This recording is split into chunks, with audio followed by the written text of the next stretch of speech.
Have you ever wondered what it would feel like to live inside a horror movie? To face a creature so terrifying that the mere mention of its name sends shivers down your spine? Well, this is my story. Imagine being thrust into a nightmare, where everything you thought you knew about the world begins to unravel. What if I was the main actor in the horror movie Kuyang? This is what happened when I found myself face to face with a creature beyond my wildest nightmares.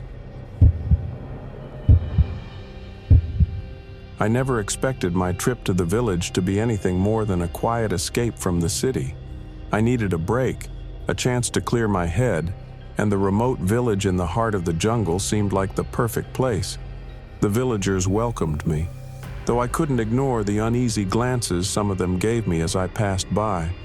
They whispered among themselves, their eyes filled with fear and suspicion. At first I shrugged it off, thinking it was just the natural wariness of a small, close-knit community toward an outsider like me. But the more time I spent there, the more I realized something was wrong. There was an undercurrent of tension in the air, a feeling that something dark was lurking beneath the surface. The village elder, an old man named Pak Joko, was the first to mention the name Kuyang to me. He spoke in hushed tones, as if saying the name aloud could summon the creature. I had no idea what he was talking about at the time, and frankly, I wasn't interested. I was here for peace, not to get caught up in local legends. But there was no escaping the fear that gripped the villagers. Everywhere I went, I felt like someone or something was watching me. A few days into my stay, I met Mira. She seemed different from the other villagers, more open, more welcoming. We quickly became friends, and she offered to show me around the village. Mira was kind, and I felt a sense of relief being around her. It was nice to have someone I could talk to, especially with the strange atmosphere that had been building since my arrival. But there was something about Mira I couldn't quite put my finger on. At times she seemed distant, her eyes glazing over as if lost in thought. Whenever we passed by a pregnant woman, I noticed her expression would change, a flicker of something dark and unsettling crossing her face. I tried to ignore it, telling myself it was just my imagination running wild. One evening, after a long day of exploring the village, Mira invited me to her house for dinner. It was a small, simple home, but cozy.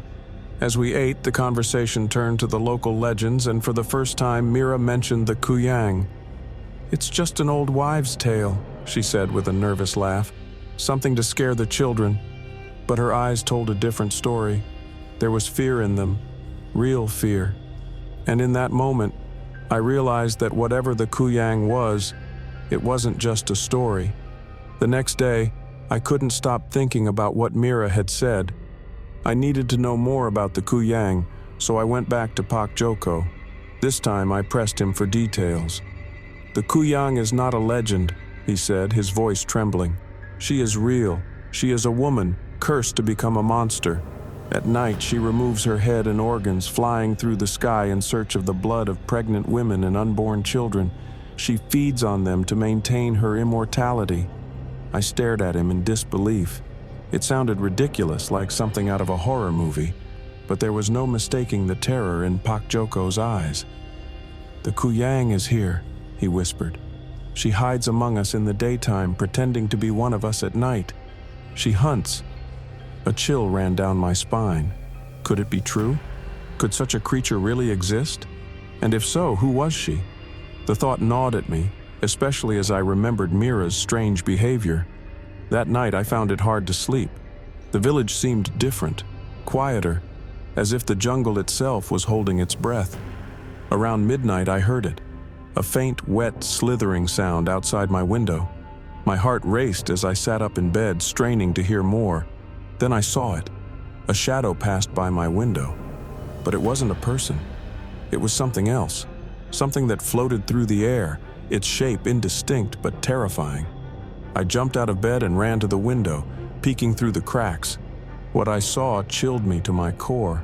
A disembodied head, with its internal organs trailing behind it, was hovering just outside, searching.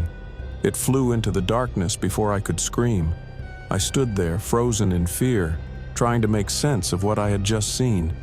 There was no doubt in my mind now. The Kuyang was real, and she was hunting. The next morning, the village was in an uproar.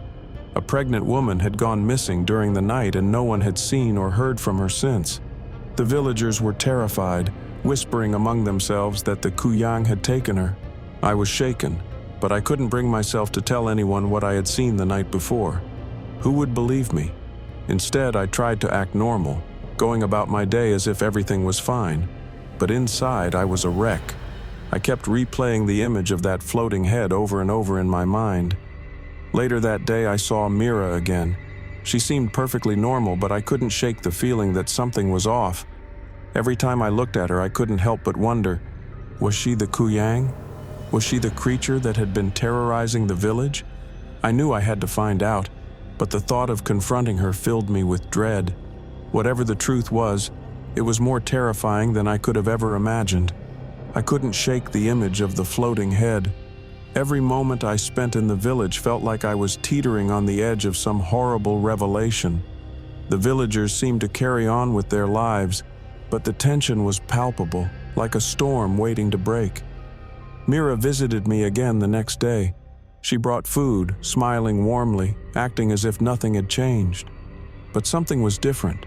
I noticed the way her hands trembled ever so slightly when she placed the plates on the table, the way her eyes flickered nervously around the room. I couldn't help but wonder if she knew what I had seen, if she was hiding something. "Are you okay?" she asked, her voice soft, almost too casual. I wanted to tell her what I had seen, to confront her, but the words stuck in my throat.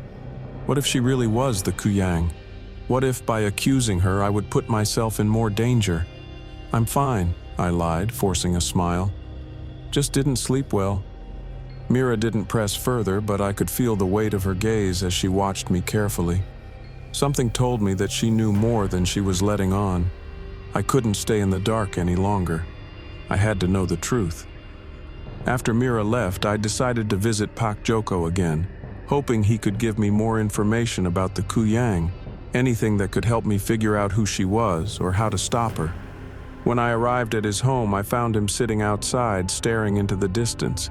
His eyes, usually calm and wise, were clouded with fear. "I need to know more about the Kuyang," I said, sitting down beside him. "Is there any way to tell who she is when she's in her human form?" Pak Joko sighed deeply, rubbing his hands together. "The Kuyang hides well," he said, his voice low. "During the day, she is like any other woman, but there are signs, if you look closely enough." "What kind of signs?" "She avoids religious symbols, especially during certain times of the day. And sometimes, if you watch her carefully at night, you might see her shadow behaving differently from her body." My mind raced. I had never seen Mira around any religious items, but then again I hadn't been paying attention. The idea that her shadow could betray her sent chills through me. I thanked Pak Joko and left, my heart pounding. I needed to keep a closer eye on Mira. That night I stayed up late, watching the village from the small window in my room. The moonlight cast long shadows across the ground, and the jungle around us seemed alive with movement.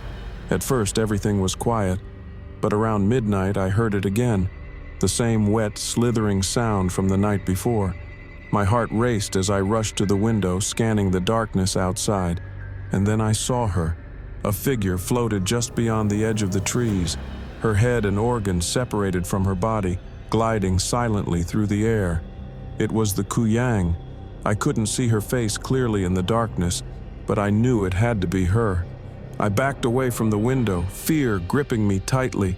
I knew I had to get out of the village, but as I grabbed my things, a knock came at the door. It was Mira. I froze, my heart pounding in my chest.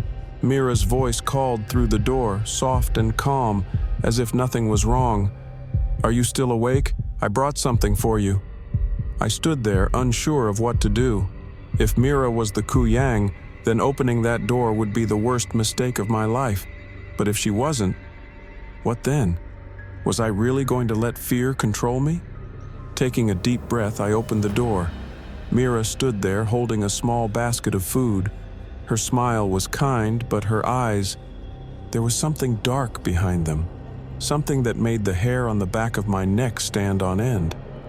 "I thought you might be hungry," she said, stepping inside without waiting for an invitation. I watched her closely as she moved around the room, setting the basket on the table. Every movement she made seemed deliberate, calculated. My mind raced with everything Pak Joko had told me. The signs. I needed to find them.